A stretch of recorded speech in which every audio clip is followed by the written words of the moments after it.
les contenus, c'est quand même extrêmement important parce que ce dont on se rend compte, c'est qu'il y a une insuffisance de contenu assez qualifié au sein de nos médias, en particulier de la RTG.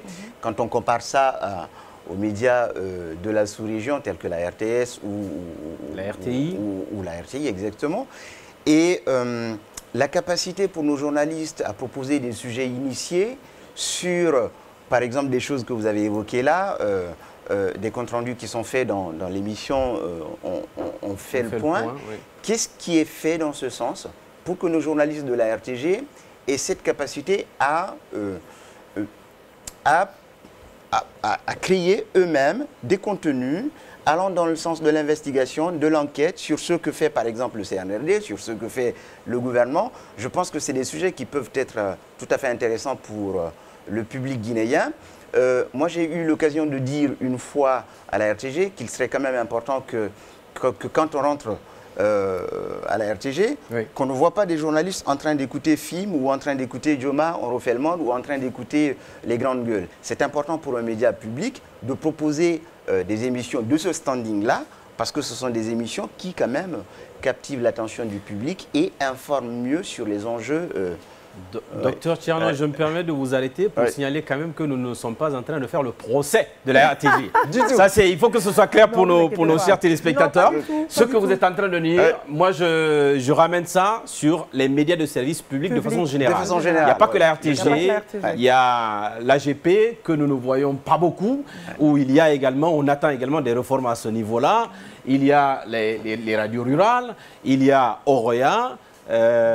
Moi, je voudrais dire, en même temps que vous mettez beaucoup de sous à la disposition de la RTG, un plaidoyer, je me permets de le faire, mettez-en beaucoup également au niveau de l'AGP, de Orea, de Akbar aussi, parce qu'il faut en parler. Tout ça, on parle de contenu. Si je peux me permettre, je vais vous rassurer. Mais rassurez qu'on n'est pas en train de faire le procès de la RTG. Voilà, que ce soit clair. Je dis toujours aux gens, je ne suis pas la ministre de la RTG. Je suis la ministre des services de médias publics. Et les réformes que je mène, je les mène de front surtout au niveau de tous mes médias. Très bien. Aujourd'hui, la même réforme qui a été entamée en termes d'équipement au niveau de la RTG, c'est la même, je vous l'ai dit tout à l'heure, au niveau des radios rurales, nous sommes en train de les doter de nouveaux émetteurs. Parce qu'on ne peut pas émettre s'il n'y a pas d'équipement d'émission, ce qui est un émetteur.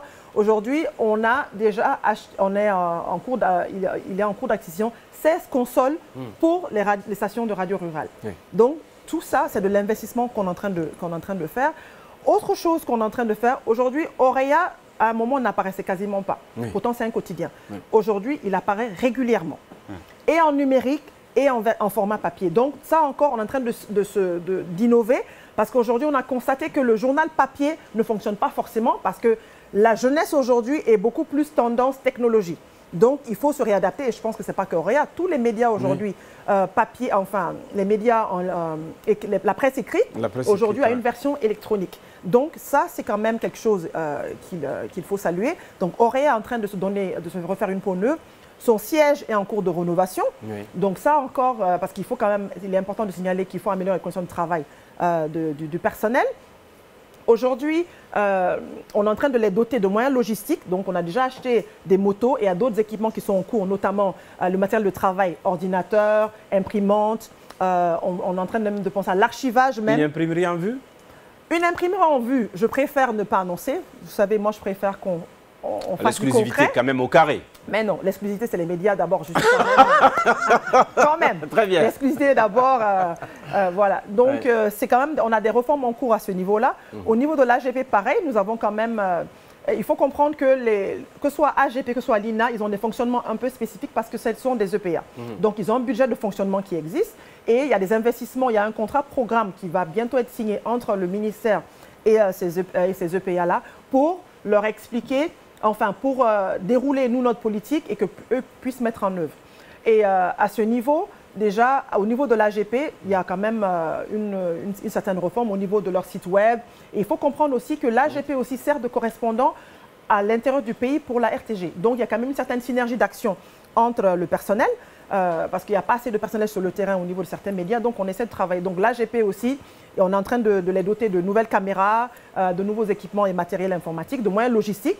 Il y a eu, l'année dernière, l'AGP a quand même donné à son personnel un certain nombre de motos, un certain nombre d'ordinateurs, de dictaphones et enfin tout le matériel nécessaire pour le fonctionnement de ce média, mais aussi la formation des GRI.